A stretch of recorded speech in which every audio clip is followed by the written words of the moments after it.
Ever since Mario Odyssey came out, there's been one question that has plagued the minds of thousands of players. How fast can you beat the entire game? Well, the current world record stands at a 56:11 by Tyrone18. While this record is insanely optimized, Tyrone has been on pace to achieve a 55-minute time, and if he were to cut off the 12 seconds necessary to achieve 55, it may very well be the last minute barrier to ever see 70%. Is what I would say if I was lying, because while a 55-minute completion of Mario Odyssey would be absolutely insane, the rabbit hole goes much deeper than what people realize. Like much deeper, to the point where we will not see a last minute barrier for the foreseeable future. But before I try to answer this question, I first need to address what we already have achieved, which is 7,000 subscribers on the YouTube channel. Thank you all so much for subscribing, I greatly appreciate it. Okay, but on a serious note, Mario Odyssey might be one of the most complex speedruns people have ever tried to tackle, and this is mainly due to one factor, which is the game's mechanics, but more specifically, the game's moveset. Notice how I said the game's moveset as opposed to Mario's moveset? Well, that's because this speedrun is much bigger than Mario himself, whether it be using uproots in Wooded Kingdom, bullet bills in Sand Kingdom, or sometimes we use Bowser to scale up an entire fucking wall. Regardless, if you look at the world record today and compare it to, let's say, the first ever sub hour by Nitro, you'll see that while there are a lot of new tricks, which I will explain, Tyrone can be seen saving time over Nitro at quite literally every point of the run. Capturing forks in the Luncheon Kingdom, Tyrone is faster. Rolling to this random ass door in Cap Kingdom, Tyrone is still faster. Mashing through the game's dialogue, and Tyrone will always be faster. While this does seem a bit overkill, what if I then told you that every single second of Tyrone's world record could be optimized, to the point where an actual best theoretical time goes way lower than just a measly 55 minutes. So with that all being said, let's take a look at and explain the current state of Mario Odyssey so that we can better understand the potential future state of the game and ultimately find out what the absolute human limit really is.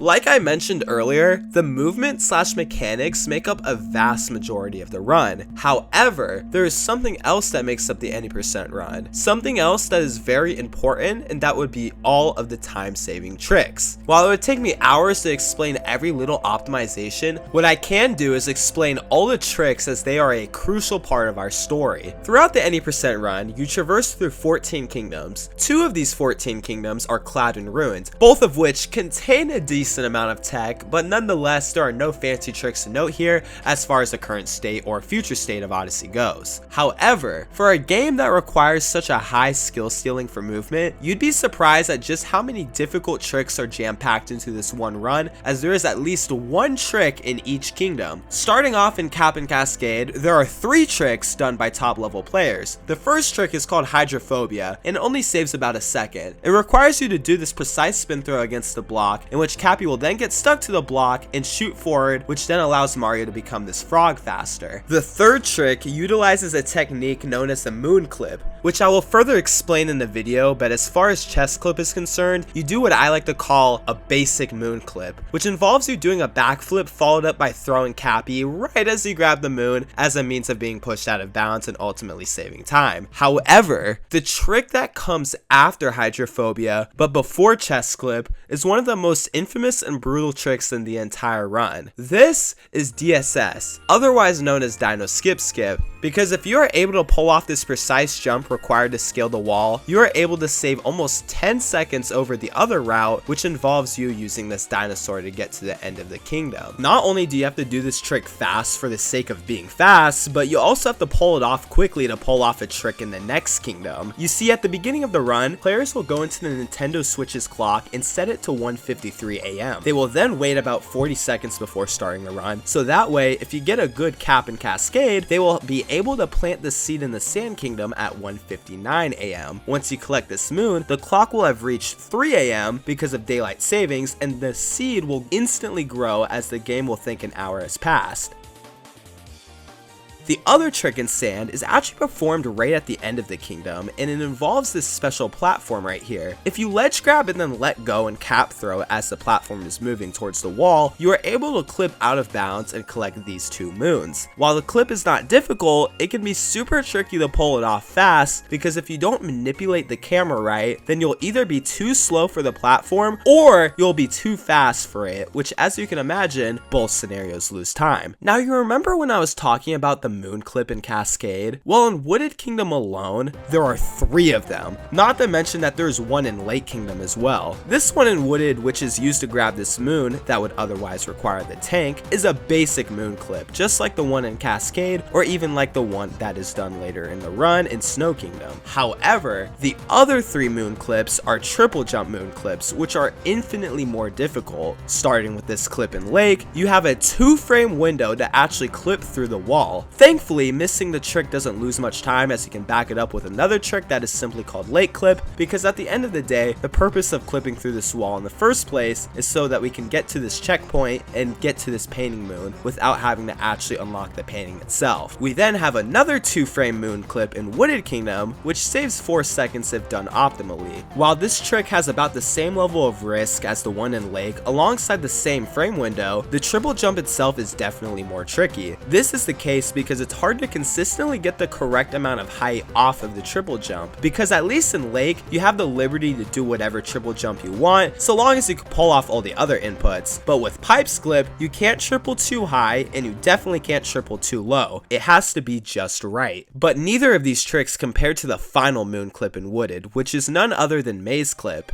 Not only is this trick frame perfect, but the out of bounds movement is underlooked in terms of difficulty, not to mention that there is a decent amount of risk involved when going for this trick. If you successfully pull off Maze Clip and then follow it up with this precise roll cancel and spin throw on the nut, you'll save an entire 7 seconds. However, if you fail the clip, you not only lose the 7 seconds it saves, but you then lose a few more seconds given the time it takes to set the clip up in the first place. Or you can get the clip but fail the out of bounds movement, which is a perfect recipe for utter tragedy. Thankfully, the next 2 kingdoms, which are Cloud and Lost, are relatively tame as they are purely movement based. However, in Lost Kingdom, there is one trick that is done, and that is Klepto Skip. It's pretty easy not to trigger Klepto if you just follow the moon route, but if you're going fast as fuck and then end up making a mistake, there's a decent chance that you'll either trigger Klepto or just straight up die. So there's definitely more than what meets the eye here in Lost. It's safe to say that the first 20 minutes of the run is pretty crazy. Crazy to the point where it's almost hard to imagine the rest of the run getting any crazier, but I can assure you that this couldn't be any further from the truth.